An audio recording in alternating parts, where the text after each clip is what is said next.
Bueno, seguimos con Encuentro con la economía del cambio. Impactos de la economía en Colombia con respecto a la situación externa en el mundo. Jorge Coronel, profesor universitario, experto en economía.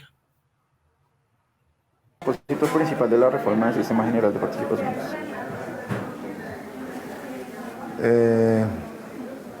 No, pero bueno, la propuesta de reforma del Sistema General de Participaciones lo que busca es, pues obviamente, garantizar unos recursos en un horizonte de largo plazo.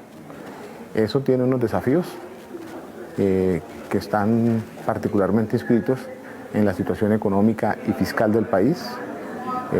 Cuando digo situación económica, me estoy refiriendo a la desaceleración de la economía, por ejemplo, y algunos impactos que hemos tenido por los choques externos o la situación externa que vivimos en el mundo.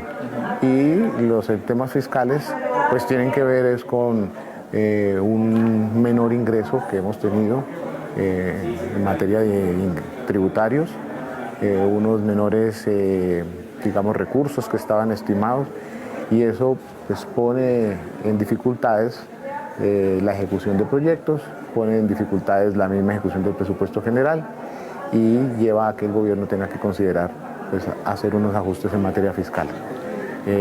Ahí cabe el tema de cómo, por ejemplo, fallos como el de la Corte sobre la no deducibilidad de las regalías termina impactando unos ingresos que estaban ya presupuestados.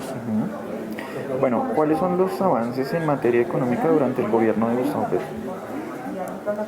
Los avances económicos, pues digamos que pueden ser unos cualitativos y cuantitativos. Cuando digo cualitativos es destacable la visión de desarrollo que quedó en el Plan Nacional de Desarrollo, donde se incorporan unos elementos novedosos para poder llevar a cabo la ejecución de unos proyectos. Por ejemplo, este país despreciaba el desarrollo alrededor del agua, este país despreciaba la visión regional, y solamente para mencionar esos dos elementos quedaron incorporados ahí. Desde mi perspectiva eso es un logro porque modifica inclusive la forma de ver y de entender el país. Y en materia poco cuantitativa, por decirlo de alguna manera, pues por lo menos en lo que va corrido del gobierno, es el desempleo. Pese a la desaceleración económica, el desempleo se reduce. Lo normal es que haya desaceleración y el desempleo crezca. No lo estamos viendo que ocurra. Eso tiene varias explicaciones, pero digamos que es un buen indicador. La inflación pues ha logrado reducirse, ha logrado bajar. Terminamos con una inflación de 9,28 el año pasado y el pronóstico para este año es que esté alrededor del 5 o 6%. Eso es un gran logro, es una buena noticia, y me parece que detrás de eso hay una mayor noticia que es más importante todavía, que no se le hace eco y yo creo que es la que hay que destacar, y es la forma como se corrigió la inflación por clases sociales. DANE lo llama así, es decir, es como la inflación de ricos, de clase media, vulnerable y pobres, que venía siendo, digamos, muy regresiva, es decir, la inflación de los pobres solía ser más alta que la inflación de los ricos. Eso no debería ser así, y desde marzo del año pasado se corrigió, y por lo menos ya vimos que el año pasado, entre marzo y diciembre, la inflación de los ricos es más alta que la inflación de los pobres.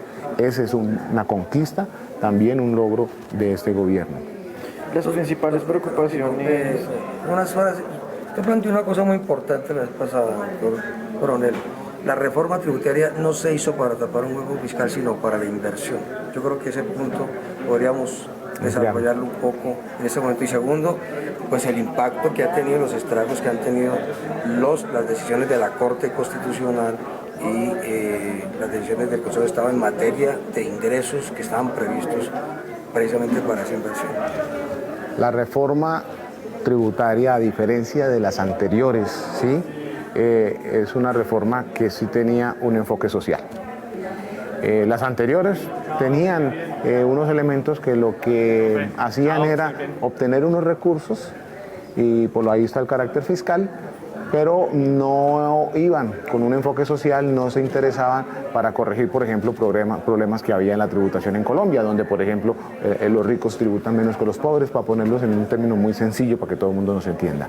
Esta reforma de este gobierno sí modificó estructuras tributarias. Por ejemplo, en el impuesto de renta se modifica la estructura tributaria, por eso los ingresos más altos deben tributar más que los ingresos más bajos.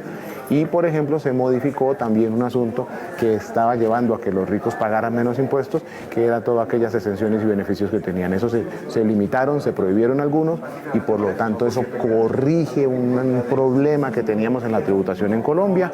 Y me parece que esos son conquistas de este gobierno. Fueron naturalmente unos debates muy difíciles de dar, pero ese sí es un avance en sentido social. Es decir, la reforma no era solo fiscal, sino era una reforma también con política social.